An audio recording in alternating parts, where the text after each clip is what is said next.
Katere začimbe naj uporabijo doječe mamice, da bo njihovega mleka količinsko več, torej da bo laktacija večja in da bo mleko okusno tudi za otročke? Doječe ženske morajo biti pri izbiri prehrane bolj selektivne kot sicer.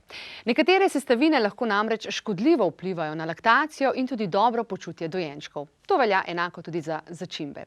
Da bi zaščitili sebe in svojega otroka, je priporočljivo, da v prvem mesecu dojenja uporabljate samo sol in malo kasneje črni poper. Po 3 mesecih pa nekako tudi nove vrste začimb, vključno z zelišči. Med najbolj varna sodijo lovorov list, zelena čebula, beli in črni poper ter posušena zelišča. Če otrok nima alergij, lahko uporabite cimet, vaniljo, česen, baziliko, zeleno in čebulo. V vsakem primeru je fajn uporabiti začimbe v majhnih količinah in predvsem, da so le-ta ekološka. Poglejmo natančneje, katere začimbe in zelišča so lahko zelo koristne za doječe mamice. Janež. Janež je recimo super za dojenje, ker izboljšuje proizvodnjo mleka, poveča apetit, lajša krče in pomaga pri zaprtju. Pazljivo pa z janežem v času nosečnosti. Bazilika, še naslednja zelišča, ki je torej izjemno uporabno zelišče. Najbolj sveža je seveda tista, ki je najbolj fajn, krepi imunski sistem, zmanjšuje stres in pomaga pri nespečnosti. Obenem pa tudi spodbuja nastajanje materinega mleka in blaži kolike. Vanilija. Nekje okoli 6. meseca naprej izboljšuje pa razpoloženje in apetit ter lepo pomirja. Klinčki, z njimi pa treba majčkeno bolj previdno. V majhnih količinah sicer lahko povzroči alergije. Kumina, sezam in koromač. Vse troje povečuje laktacijo. Kumina recimo tudi super deluje proti napenjanju, semena koromača pa neposredno vplivajo in pospešeno izločajo mleko. Kurkuma, no, to verjetno niste vedeli, vam pa zdaj povem, zmanjšujejo oteklino, vnetje dojk in bolečino ter tudi olajša samo dojenje. Se pravi, če imate vnete dojke ali pa zaradi zamašenih por težje dojite, potem je kurkuma super. Rožmarin v majhnih količinah pozitivno vpliva na proizvodnjo mleka, obnavlja hormone, izboljšuje jetra in prebavo, lajša krče in tudi odpravlja bolečine v trebuhu. Dobro dene pri zaprtju, migreni in nespečnosti, stresu in tudi močni živčni napetosti. Ja, laktacijo zmanjša meta in žajbelj. Zato se tema zeliščama raje izognite, enako pa velja tudi za čili, gorčico, kari in rdečo papriko. Vse to lahko draži črevesje, poveča kolike pri dojenčkih, povzroča razne alergije in želodčne bolezni, lahko jim gre na bruhanje in tako naprej.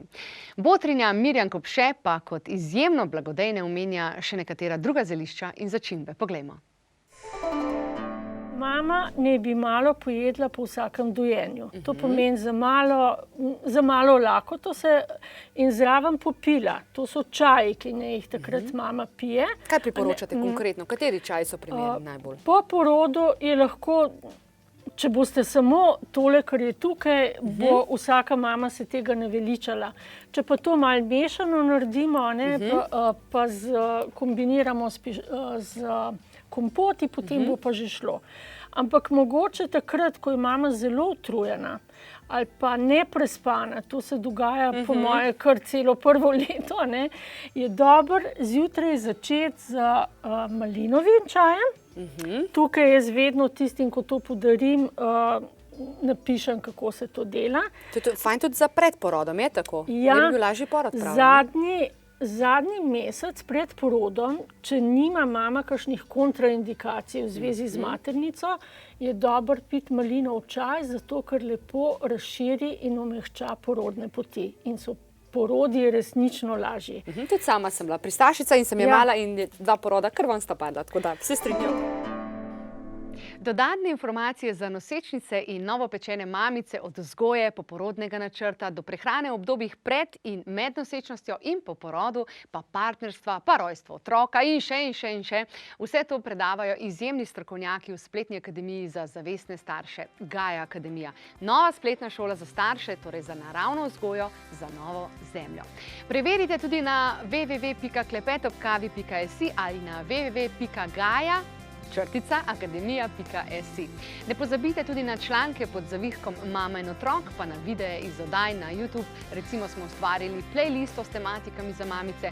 Skratka, vsebine se kopičijo na res vseh naših kanalih. Za kakršnokoli informacijo pa seveda se lahko vedno obrnete tudi na našo telefonsko številko 02 6200 230.